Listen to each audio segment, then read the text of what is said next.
जीव दया पालने के अंतर्गत अमृता देवी वन्य जीव संरक्षण सेवा संस्थान कातरला में अब हम लोग कासबा टॉर्टोइज कछुआ, जो बच्चे पुस्तकों में पढ़ा करते हैं, टॉर्टोइज कासबा कछुआ, इनके बारे में, इनकी दुनिया हम थोड़ा सा विचरण करते हैं, जान कर लेते हैं। देखो ये हमारे समक्ष 8 कास्बे हैं और इनमें से छोटा सा जो मेंबर है ये छोटा सा कासबा।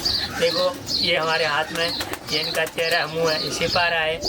अब जिस वक्त देवी देवताओं ने जो समुद्र का मंथन किया था ना, भगवान विष्णु का अवतार माना जाता है ये कश्यप, भगवान विष्णु का अवतार माना जाता है कश्यप। जिस वक्त देवताओं ने समुद्र का मंथन किया था और जो 14 रत्नों की प्राप्ति देवी देवताओं को करनी थी और देवी देवताओं को 14 रत्नों की प्राप्ति के लिए जो विलोना करना था, अब समुद्र में पानी में जो झेरना है वो कहाँ टिके, किस प्रकार टिके, तो भगवान विष्णु का उस वक्त अवतार हुआ था काशबे के रूप में।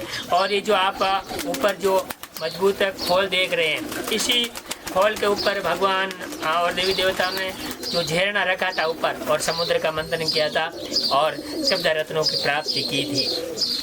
अब रही बात ये जो टॉर्टोइज है कासबा है, इसकी उम्र 1000 साल के करीब हुआ करती है।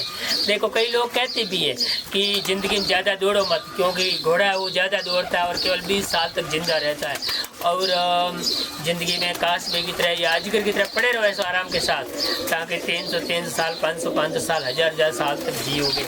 तो ये कासबा देखो कितना शांत, खामोश, ठंडे मिजाज का है।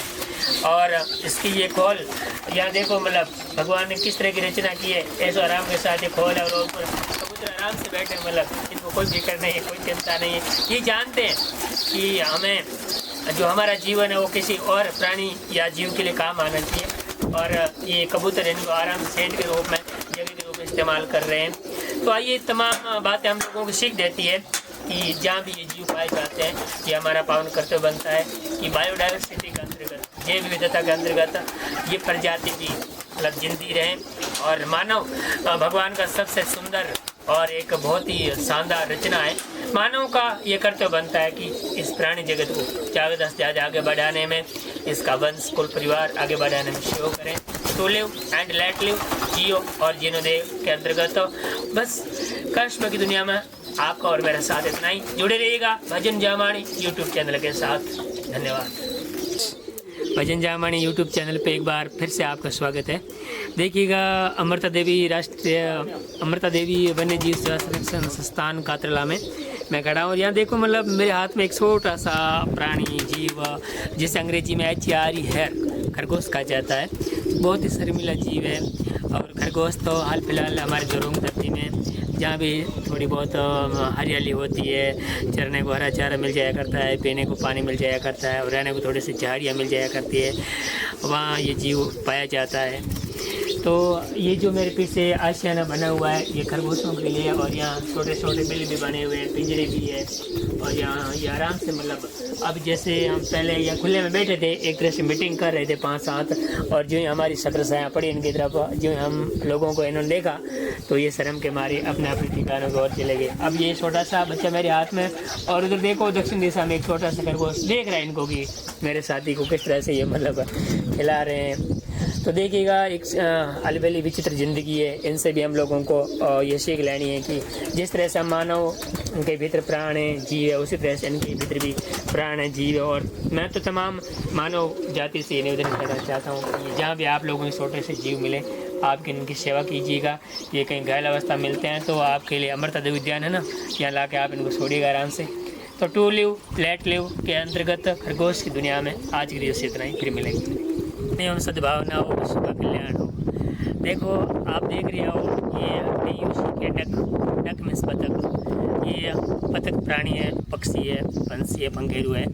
ये भी बहुत शर्मिला है, लेकिन ये पालतू इसलिए मेरी गोदी में समाया हुआ है। अब एक कबूतर और एक बतख, इनकी एक बहुत ही इंसान को सीख लेने की ज़रूरत है कि ये हमेशा स्नान करते हैं, ये हमेशा स्नान करते हैं, और ये स्नान करने के बाद में ही खाना खाते हैं। स्नान करने से पहले बतख और कबूतर, ख़ास तौर पे बतख, कभी स्नान करने से पहले खाना नहीं खाती। अब जैसे मेरे साथ ये जो सेवक जी खड़े कहते हैं कि मैं सुबह को हमेशा कल का पानी गंदा गिरा करके साफ़ सुथरा पानी भरा करता हूँ और फिर ये स्नान किया करते हैं, और स्नान करने के बाद में चूका वगैरह लिया करते हैं। रही बात जैसे मैंने अभी इसको पकड़ा है, तो ये छोड़ने के तुरंत बाद पानी के पोखर तक जाएंगे और स्नान करेंगे, मतलब इनको गंदगी बिल्कुल पसंद नहीं है। तो इस पक्षी से हम लोगों को सीख लेनी चाहिए कि हम तो इंसान हैं और हम स्नान करने में बहुत शर्मिंदगी महसूस करते हैं, लेकिन ये पंछी हमसे कहता है कि जितना संभव हो सके हमेशा स्नान करने के बाद में खाना खाया करो। अगर कहीं हम कहीं जाते हैं थोड़े बहुत गंदे हो जाते हैं तो स्वच्छ भारत मिशन की तरह बिल्कुल साफ़ सफाई के साथ हम जहाँ कहीं भी रहें और साफ़ सफाई को बढ़ावा दें। चलिए फिर दुनिया में